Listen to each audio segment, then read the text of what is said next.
Binanata na nga po guys ni Mike Abe itong si Pastor Mo Kibuloy.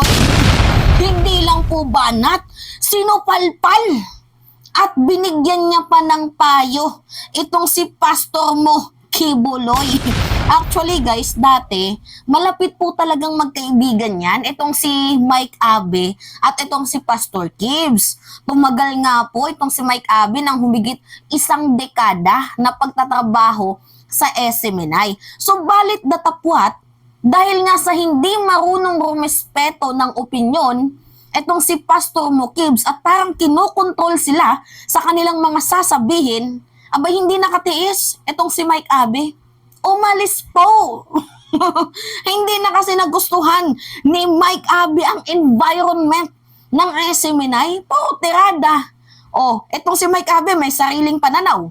Hindi nirespeto ang pananaw niya. Umalis po. Tapos ang daming mga banat ni Kibs kay Mike Abe. Ngayon, ikaw naman ang binabanatan. Ano kaya ang feelings? So ngayon guys, nagsalita po itong si Mike Abe at binigyan niya ng advice itong kanyang dating kaibigan na si Pastor Mo Kibs na dapat tanggalin mo na yung nag-advise or yung lawyer mo dahil sinisira mo ang sarili mo. Tama nga naman ang kanyang advice guys. Panoodin muna natin for more information. First-hand information. Kung sino mang abogado ang nag-advise na yan sa'yo, Kibuloy, sa ginawa mo yan, tanggalin mo na abogado mo. Hindi yan nakakatulong. Delikado siya. Delikado ka sa ganyang klaseng abogado kung abogado ang nag-advise sa'yo na yan ay gawin mo. Ang kaso, hinaharap sa tamang proseso. Tama. Hindi nakukuha sa galit yan. Tama. Hindi nakukuha yan sa counter accusation Tama. ng verbal at walang dokumento. Tama. Hindi ka sigurado, paulit-ulit ka, sinasabi mo na ganito, ganon. Napakasama ng Amerika at ng Pilipinas, inigipit ka, pero wala ka namang papapatunay. Tapos tatanungin mo, kung totoo ito, hindi ka sigurado. Bakit mo binabanatan ka agad? Tama. Hindi ganyan ang paghahanap ng hustisya. Hindi ganyan ang paghahanap ng katarungan. Delikado, kaya inuulit ko. Kung ito'y advice sa'yo ng abogado, kung sino man yan, tanggalin mo na yung abogado mong yan. Mapapahama ka dyan, Mr. Kibuloy. Okay, makinig ka, Pastor Kibs. Dahil wala naman masama sa payo ng dating kaibigan or naging parte ng buhay mo. Lalo pat napakamali ng ginawa mo. Ano yung sabi niya? Si Pangulong PBBM, nag-arkila ng budo. Nag-arkila ng budo doon sa Africa. Nagsagawa sila ng masamang ritual sa Malacanang. Nag-arkila din ng witchcraft para maghasik ng lagim sa Malacanang. Nagnakaw daw at bumili ng madaming bahay gamit ang kaba ng bayan. Nagdroga din daw itong ating presidente. At higit sa lahat, pinagre-resign niya dahil hindi daw po ito matino. Tama ba yun? Na mag-aakusa ka nang wala ka namang ebidensya kagaya ni dating Pangulong Digong? Maling-mali ka. Kung sino man yung advisor mo, tama si Mike Abe, sinisira mo ang reputasyon at sarili mo. Umigit kumulang nga guys, siguro 80 to 90% kung babasahin nyo yung mga comments, against sa'yo. Walang kumakampi sa'yo kasi mali ka. Mali ka. Mali. Mali ka. Patuloy pa natin guys. Kung ito naman ay sarili mong diskarte na hindi ka nagkonsulta sa mga abogado mo, pinahamak mo ang sarili mo. Tama. Dahil yung iyong akusasyon na gumagamit ng bawal na gamot ang Pangulo, na sinasabi mong laganap ang bawal na gamot sa Malacanang, mabigat na akusasyon yan. Tama. May pagkalibelo yan pag binalikan ka. Tama. Sana hindi ka napatulad ng Malacanang. At sinasabi mong ipinamigay ka ng gobyerno sa Amerika, pinagtulungan ka ng Amerika at ng Pilipinas. Sino ka? Ang tingin mo ganun kalaking tao ka? Kung ang sinagot mo, Kibuloy, ay isyo ng mga paratang sa'yo tungkol sa pananakit, tungkol sa sexual harassment, magkaka-interest pa ang tao. Tama. Alam ba ninyo, kayong mga followers ni Kibuloy at ng SMNI, dun sa kabuang 40 minutes more or less na statement niya, 90 to 95% ang comment negative against Kibuloy. Sakit nun. Sakit nun, no? Sakit nun. 90, kung ako nga 80 to 90, si Mike Abe 90 to 95. Kumbaga 5% lang ang naniniwala kay Kibs, 90% ayaw sa kanya. Paano kasi guys, maling-mali. Never pong magiging tama ang mali at never magiging mali ang tama. Mali yun guys, na nagbintang ka. Imbis na sagutin ng aligasyon, akusasyon, ukol dito sa mga pang-abuso, human rights violation, human rights law, 'di ba? Abusive. Kung sinagot mo yung mga akusasyon sa'yo, mas mabuti pa.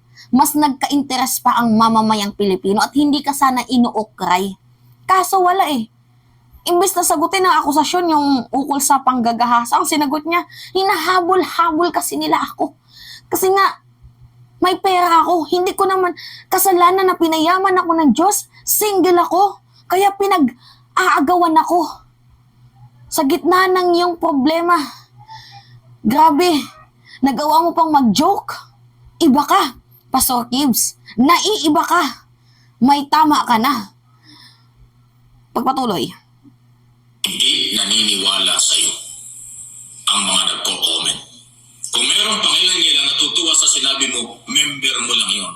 Tama. Yung matitinong Pilipino nakakaintindi ng rule of law, proseso ng ating mga batas, hindi ka naiintindihan. Kung babasahin ko ang mga comment, masasaktan ka pa, pero hindi na.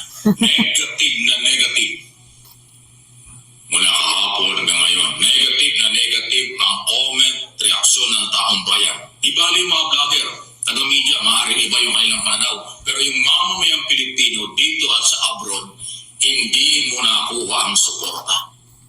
Lalo pa silang nagalit. Nasyak sila. Tama, guys. Hindi sila makapaniwala kung Kibuloy yung nagsasalita. Kasi nagpapakilala kang anak ng Diyos eh. Eh bakit ganyan ang ginawa mo? Puro pagbibintang, paglabag sa batas, hindi pagsunod sa rule of law. At hindi mo naman sinagot ng malinaw yung mga taratang sayo ng mga testigo sa Committee on Women, Children, and Family Protection ng Senado under Chairman Risa Ontiveros. Kaya negative talaga. Diba? Kita niyo yun? Self-proclaimed appointed son of God. Tapos ganyan magsalita. Diba? Nakakaloka guys.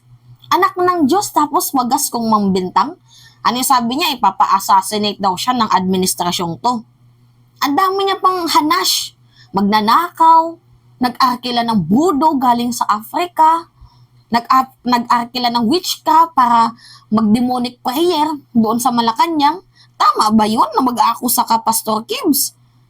Tapos sabi niya pa dito, bakit ganito sila kagalit at bakit ang kanilang treatment sa akin na isang appointed son of God? Ganyan daw yung treatment sa bakit daw parang ginigipit itong si Pastor Kibs. Yan po yung kanyang pagsisiwalat.